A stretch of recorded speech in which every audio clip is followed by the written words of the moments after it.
Welcome back to the HMO Property Show. I'm your host, as always, Neil Gibb, and today I've got a repeat person on my podcast, but it's not this podcast.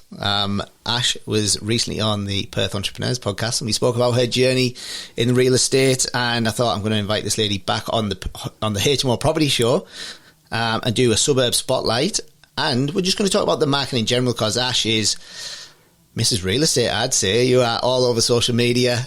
We've been friends for a couple of years now. Yep. So welcome to the podcast, Ash. Thank you, Neil.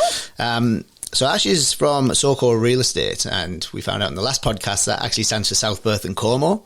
But what we have just realised is South Perth and Como has now expanded, and because of all the interstate investors entering Western Australia, now you're covering virtually the same scale as us. Yeah. You're from Rockingham to Merriwear, still in South Perth and Como, east, west, north, south. Exactly. So an hour south, an hour north, I tell clients. And it's actually quite good being based in South Perth, though, because at least it's central. So central. Yeah. Just jump on the freeway. But still Rockingham's a 40-minute drive, isn't it? I just plan either podcasts or I plan long phone calls with clients at that time, so I don't waste any minute. Pick the clients that talk a lot. Absolutely. Yeah. Yeah. So let's just touch on SOCO Realty for a little bit then, because it'd be good for people to get a little bit of background on who you are, how it all started. So you're on Angelo Street in South Perth, beautiful little pocket of the world. How long have you been there? Yeah, so we've been on Angelo Street for 18 years now, and it's changed a lot, the street. It's very much a true cafe strip now. Still changing now, isn't it? Still. New calls. I don't know how many more coffee shops we're going to be able to cram into the street, to be honest. There's a couple more that have popped up recently, and they all still seem busy. But I think that I love the strip because I think it's bringing in a new type of resident into the area. So it's pretty exciting to see it becoming a little bit more trendy and modern. Yeah, because South Perth historically has been quite tightly held.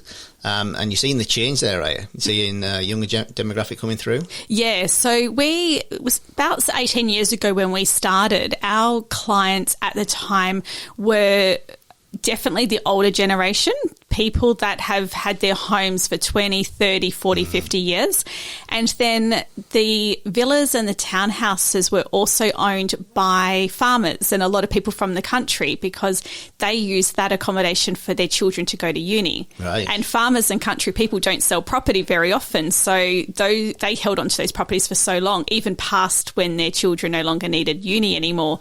So that's definitely a very popular ownership in South Perth. So they actually bought the houses, left them vacant, or did the kids actually live there? Kids moved up from the country and lived in the house, in the villa or the house, and went to uni. And then when the kids finished at uni, they moved out and then they rented them out.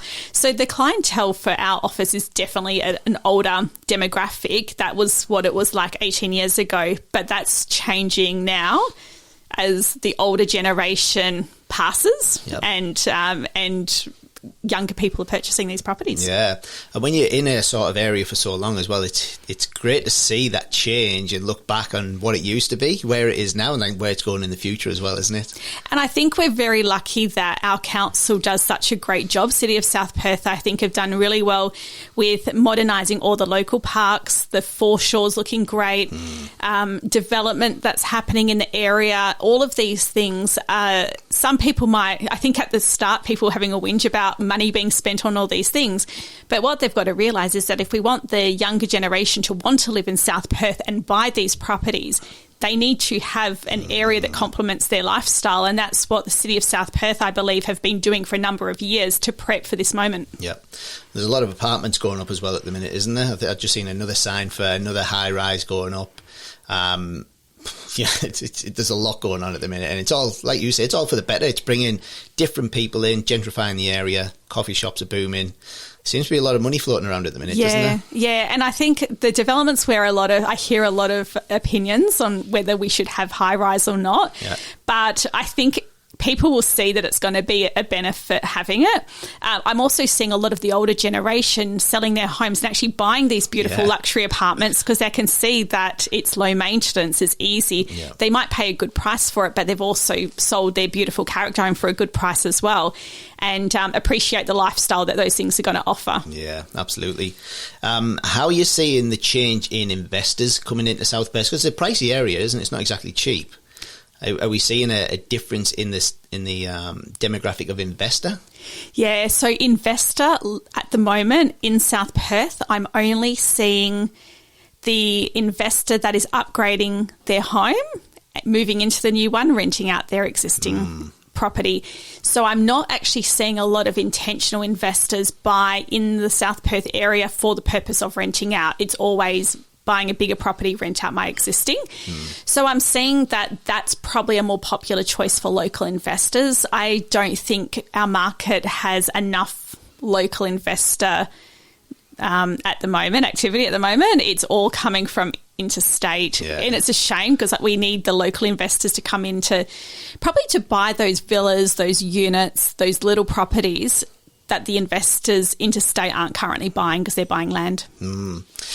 It's interesting. So we've obviously we're coming off the back of a downturn in the Perth market where a lot of investors bought at the peak and held a lemon, basically. They held a property that they couldn't rent out, lost a lot of money, and then sold at the bottom as soon as the market turned instead of selling ages ago.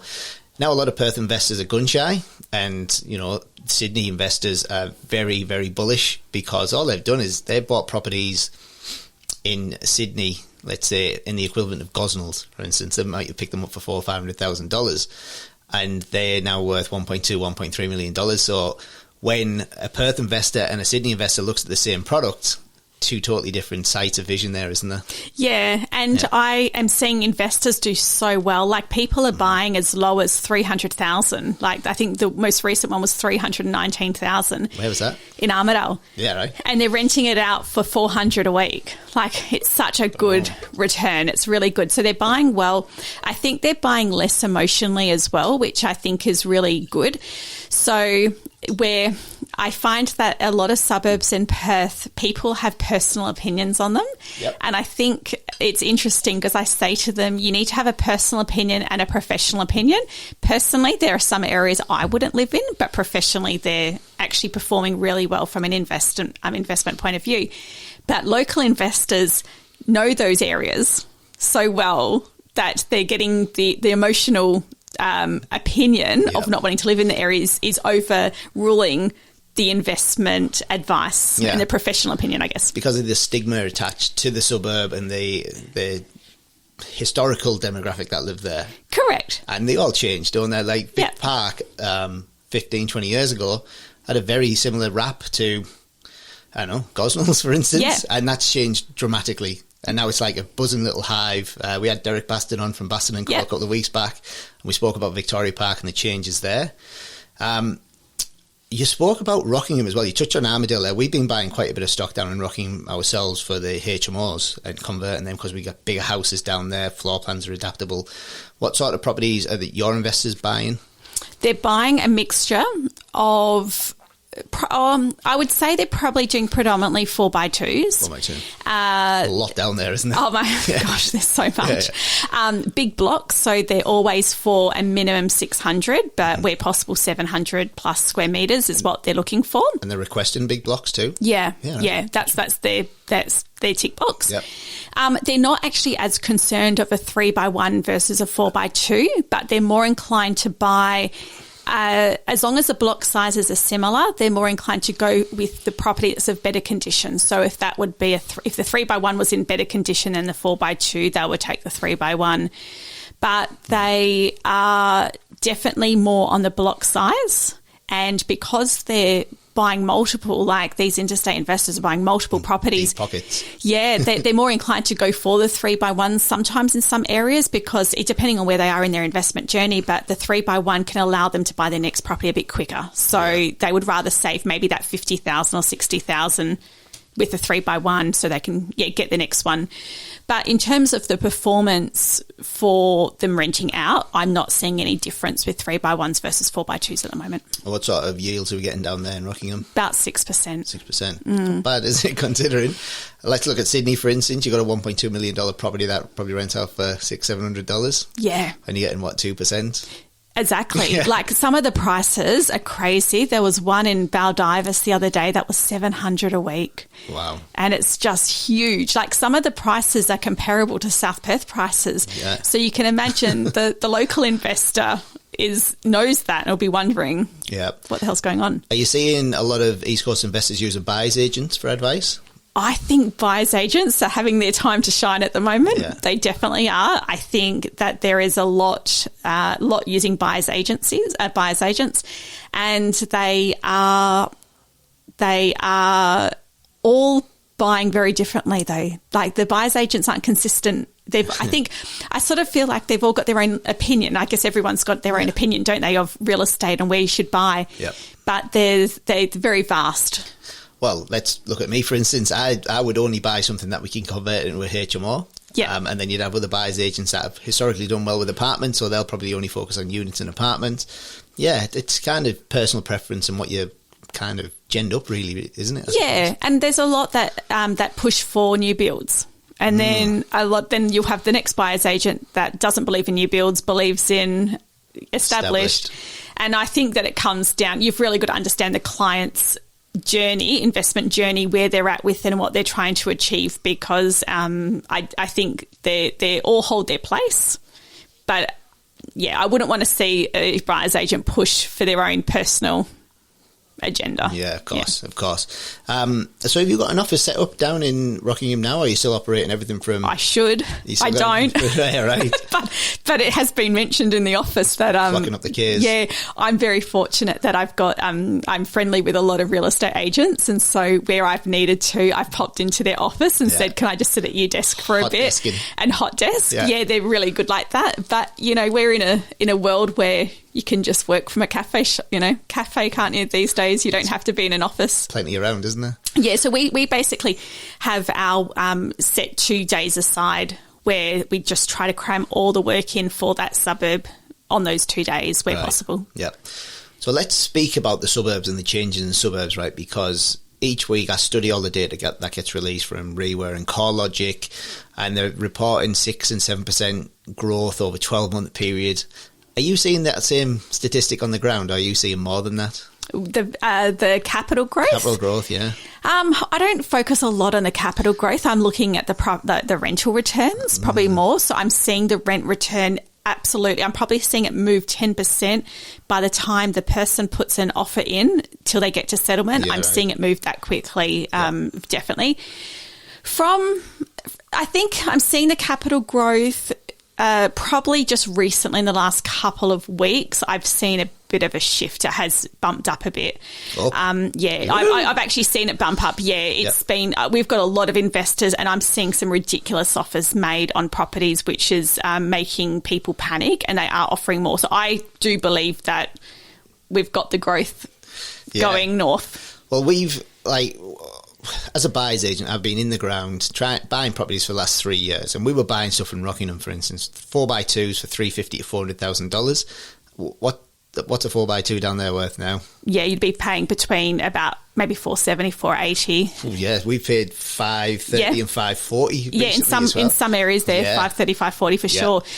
The 3x1s in that area, I'm seeing some clients buy for around $430,000 is probably the minimum that I'm seeing them buy a basic 3x1. Yeah, that's crazy, isn't it? Yeah, it's absolutely phenomenal. But then the stats aren't reflecting what I'm seeing on the ground. So when you go from $375,000 to $400,000 to $500,000, that's 20 to 25% growth. But I'm not seeing them stats being released, which is a kind of good thing, but it's also frustrating. Yeah, I mean, I don't know. I've seen it pretty consistent since July last year. So maybe there's going to be a little bit of a surge. Maybe the record keeping's a little bit slower. I don't know. How do you feel the market sentiment is right now when you're speaking to investors to invest here? I'm seeing They're definitely not worried about interest rates. I'm not seeing any concern by that. They've all budgeted for that. They're expecting it to go up. They're definitely of the thought that you still buy when it goes up. Some of them have had their borrowing capacity drop a little bit. So I have got people that have reduced. So where I would normally on average get people wanting to spend $450, I am seeing a lot more people coming up with $350, $400. Yep. You can still buy, surprisingly, in that budget. Yep. But that has dropped a little. And I quite like the low budget because I feel like Perth, there's so much need for affordable housing here. There are so many families that I work with which need properties around the $350, $400 per week. Yep. So I really like when people do have that lower budget because you can buy, and I think that it will support a big demographic that needs to be supported at the moment. Let's talk about the property management side of things. How many people are you seeing apply for properties at the minute? So we're seeing on average around 20 to 30 people coming through home opens. On our database, every property I upload, I've already got over 200 people that are actively looking for a rental for that meets that requirement. Yeah. Wow. So our system basically works that if you are looking for a property in a certain suburb, you stay active on the database for 30 days. And if I upload a property, that's how many we're getting that are actually on the database, which is huge. Funny enough, though, the quality of applications is poor. So I'm actually seeing probably only 20% of decent applications coming through and 80% of poor applications with bad references. So what's the difference between a good application and a bad application? So priority always goes in our situation to rental references through a real estate agent. That probably just makes our process a lot easier when we can speak to somebody. Yep. So that definitely bumps you up. If you don't have that, a cover letter explaining your situation is really important. And at the end of the day, if everything just makes sense, it's fine. It's a tick box. But the minute people start missing information, Makes your life harder. Makes it so much harder. And because there are so many applications to go through, if you miss out information on your application, it's too hard to check because you haven't provided enough. It will go to the bottom of the pile. So the more information, the better, because it makes us understand your application a lot more. So whether it's cover letters, photos, just filling out all the questions, something as simple as that will definitely bring you to the top of the list. But we try to prioritise where we can certain organisations that we work with families that are needing to sort of get out of their existing home, like people that are under a Rana House or Starrick. Then there are certain properties that we can prioritise for them as well, which tend to be on the lower end of the market. Yeah. But still getting them into housing all the same. Correct. Yeah, it's lower end of the market, or a tent, for instance. Correct. Yeah. Are you seeing many people that are homeless currently applying for rentals? Yeah. And I mean, I think people forget that homeless doesn't necessarily mean on the street. Homeless means no permanent address. So definitely people that are couch surfing, living with family, living with friends, and they just can't do it. And I guess close to Christmas, there's a bit more of a rush to get out of people's hair. Yeah, we don't want to be sleeping on someone's sofa when they're opening the Christmas presents. Yeah, but if people just explain the situation, I mean, I think that's the problem that my theory of the reason why we've got a lot of poor applications floating around at the moment is that the people that are selling their investment properties are generally selling because they've got a tenant that's been a little bit too hard or caused some problems. Yep. So they're just deciding to sell because you can imagine the local investors just can't be bothered anymore. So they sell, they kick the tenant out, they get the property painted, stage, etc. And then those people are out on the rental market. So the more of that happening, the more poor quality tenants we've got. Do you think we're losing more investors, local investors, than we're gaining interstate investors? Absolutely. Really? Yes. Wow. I am struggling with local investors. Wow. I'm not seeing any. I honestly would say I would see one local investor I would even go as far as saying every 4 months. That's the amount. And so we would do over 30 new managements a month. So over 4 months, what's that, 120? I would say 1%. Wow. Like, that's pretty bad. That is bad. Yeah. Wow, lost for words there. Yeah. I didn't think it was that bad. I obviously thought there were still people in Perth that, don't get me wrong, the last 5 or 6 years has been bad, but prior to that, the last 15 years has been incredible. And between 1990 and 2015, I think property prices tripled in Perth. So, I think people have been a little bit short-sighted there. Yeah, I saw another agent the other day, and I was asking who was, this was actually the one investor who's purposely purchased this apartment in the city for rentals. So this is the one percenters. And I said to the real estate agent, are you finding that with the apartments in Northbridge, Perth, etc., are they being snapped up by home buyers or investors? And he said that 80% were being snapped up by home buyers. Wow. So that's of that inner city type area, which I think that's really big for apartments. And I think that the way that I see the rental crisis is a bit of the double-ended sword. So if you've got a shortage of properties that we've currently got, and we're finding it difficult to get investors to get more properties, so we've got more stock available. The other end of the stick is to actually go, well, what can we do to stop the number of people needing a rental? And how can we get them to buy? So I feel like it's quite good, because the more people that buy as a home buyer or a first home buyer, the less people that need a rental property. So I think it's good. I think we should, we want to encourage that more as well. Yeah, absolutely. But then not everybody's got the money to do that and the capacity to do that in the way of serviceability. No. Well, it's interesting because I think that the repayments people can afford, because I actually don't think the repayments of a mortgage are any different than a rental payment, to be honest. Probably not. It's just that setup. It's just that deposit, the stamp duty that people need to save, and it's so difficult.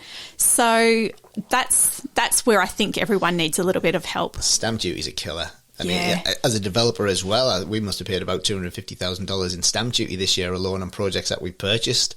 And it's just money down the drain, really, isn't it? Absolutely, yeah. So for people that are buying the first home, do we still have the first home buyer's concession for the stamp duty? Yeah. I think that there is actually some really good grants. I mean, I encourage anyone that hasn't spoken to a finance broker to actually find out what grants are available, because for a while there, and I don't know if it's still available, but the banks were giving a certain number of single mum grants where it was literally like 5% was all they had to come up with, and they had no LMI, and it was just a 5% deposit, and that was really, really amazing. Fantastic. But I don't think a lot of people knew about that grant, and I guess taking the first step of just speaking to someone and finding out what you would have to do if you wanted to, where these days people just assume they can't afford and that there's no other options. I want to touch on the actual state of the market as well in Perth, because I've been tracking these metrics from REWA and from SQM, and I've seen the vacancy rate drop down in the rental market, but also the amount of properties on the market for sale just drop and drop and drop. And then when we break it down into houses, land and units, it gets even scarier. So last time I checked, we had 7,800 properties available for sale on the market. So that's houses, units and apartments.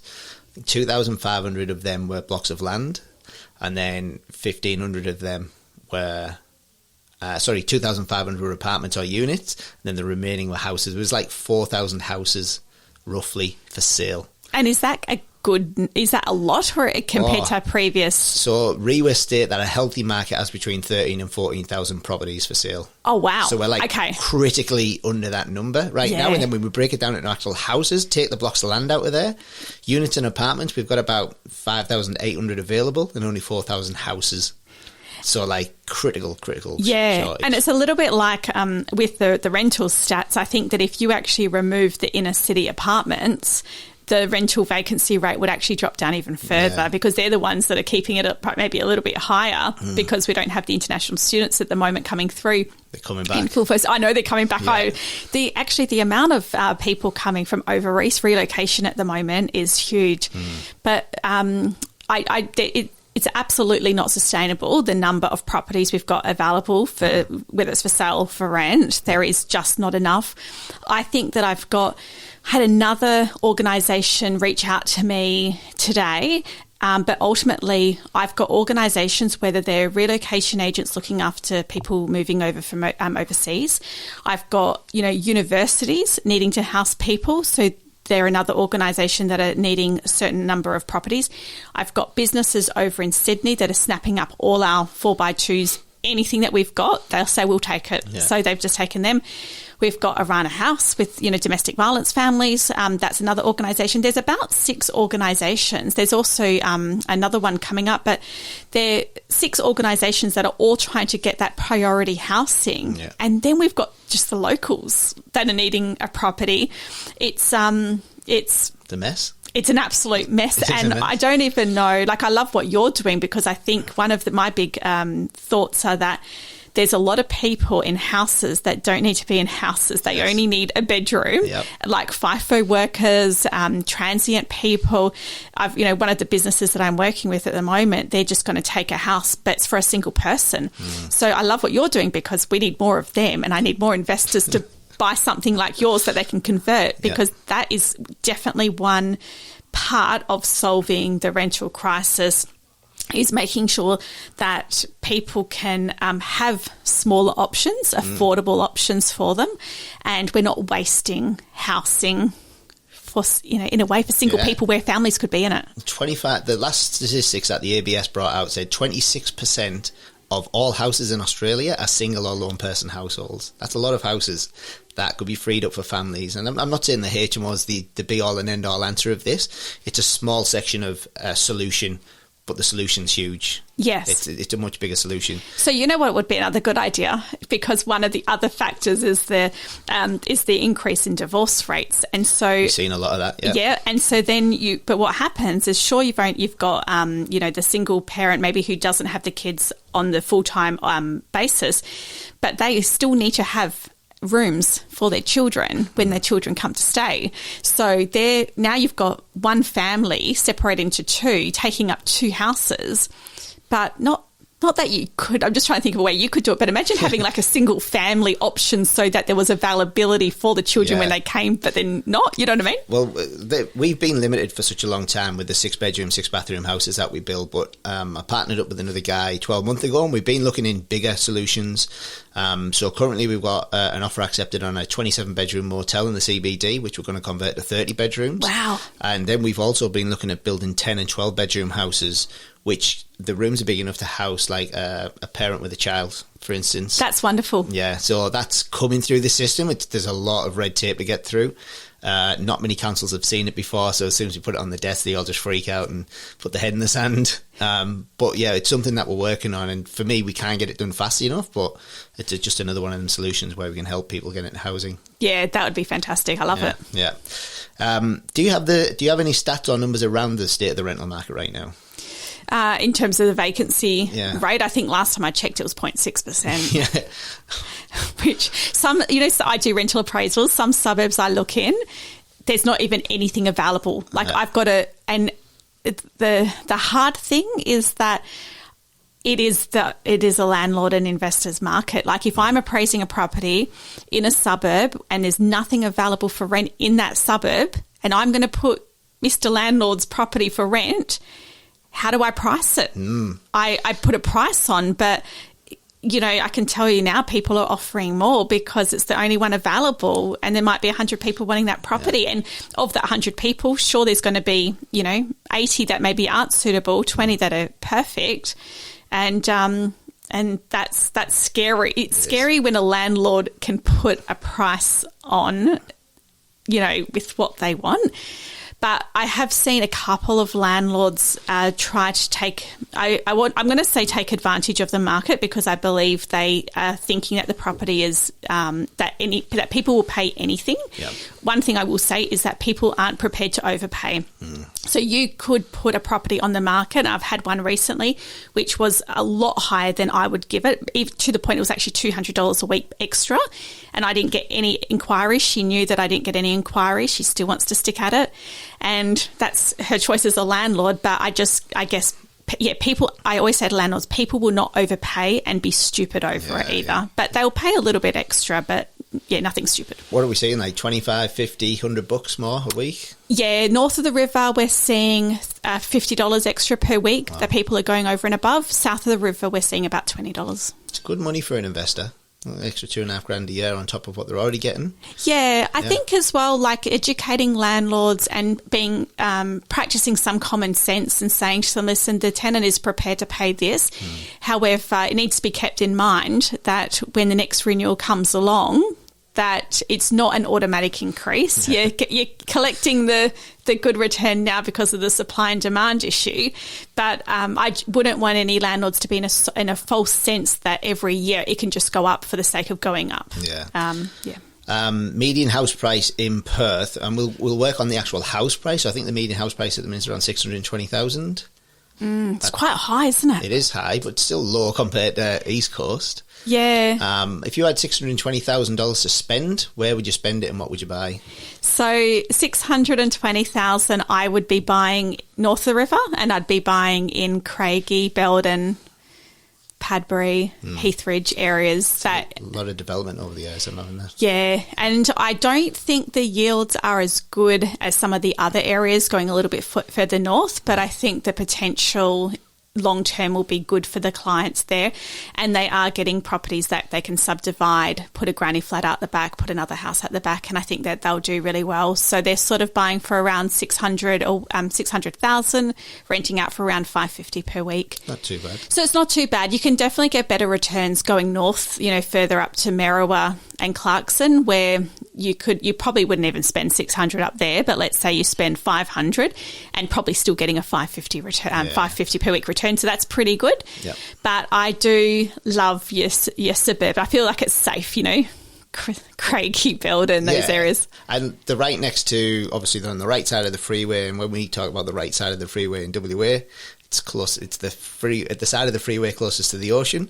And Heathridge, Craigie, Belden, like you said there, they kind of surround Hillary's, or right next to Hillary's, and Ocean Reef Marina, if I'm not right, is going to get developed in the future. Okay. Yeah, so apparently there's a lot of infrastructure going in up there, which again is going to pull more people in that area with more money to be closer to the water and boats and etc. and etc. So yeah, it's I like that area too. Yeah, I think that's a place to watch. I think some of the younger investors that are very excited about starting their investment journey, they'd probably split that 620 into two and buy two $300,000 properties. Yeah. And do you know what? For let's call it $320 each, to get a $400 a week return on each of those properties. It is not bad either. Great start to the investment portfolio. Yeah, absolutely. Yeah. What a great entry. Yeah. I know you do management, right? But if we could bring you the perfect house to sell to an investor now, what would it be and where? So it's not in South Perth? Yeah, let's talk about South Perth and Como then, because this is our stomping ground, isn't it? Yeah, South Perth, I think the perfect house is a 3x1 character home. I think I love purchasing properties with potential, and I'm sure you're exactly the same. And I think a 3x1 character home has potential because you can modernise it, you could keep it original, you can extend it very simply, because I think there was only like 4 house designs in South Perth, when they were all built. So they're very easily extendable. I love old houses. I feel like they're solid. Yes. And I just feel like there's so many options. I think with the people coming into South Perth at the moment being the younger families, I think they love, they've got the energy to renovate and extend. So I feel like that's a perfect property. But sometimes they knock them down, and they're okay to knock down, because a 3x1 character home in South Perth, you're pretty much buying for block value anyway. So if you want to knock it down and build your new place, you can do that as well. There's just so many options. So that, to me, would be the perfect property to buy and also as an agent to sell. Okay.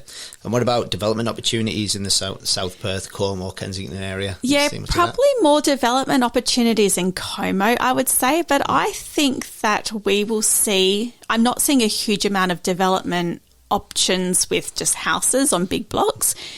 I also feel there's a stubbornness with the old school owner in South Perth, where they like the big blocks, they believe in the big blocks, and they're the same ones that whinge about the developments. So they're not going to subdivide. NIMBYs. Yeah, they're not subdividing their houses in the middle of the block. Yeah. Even though they could make so much money by knocking it down and splitting it, they just won't because it's out of principle. Yeah. So I'm finding there's not a lot of that. But what I think we will see in South Perth is a lot of our high rises at the moment are getting really old. And I think we're going to start seeing them being purchased by developers. And I think we're going to see these old blocks being knocked down and being rebuilt. Yeah. That's what I think we'll see more. There's a lot of tall buildings coming through now. I think for years we had a restriction of like 20 floors in South Perth, and then it just got wiped. And I think there's some 35 and 40 storey buildings coming through. So it's probably going to end up like the South Bank in Brisbane. Yeah. It's going to be awesome. I think it's great as a real estate agent in the area. I'm just thinking of, what market share I've got and how many more new properties are coming available in the area. So I think it's very exciting, but it's needed. I just probably worry about the price point, for the return and the yield. It's going to have to be, there'll be definitely a type market who's looking for those flashy apartments that are brand new with all the facilities. So it'll be interesting to see how they rent out, I think. Sure will. Ashleigh Goodchild, thank you for coming back on the podcast, and let's do it again soon. Sounds great. Thanks, Neil. Thank you. Thanks for listening. Make sure you tune in the same time next week so you stay up to date with all the cash flow positive property updates.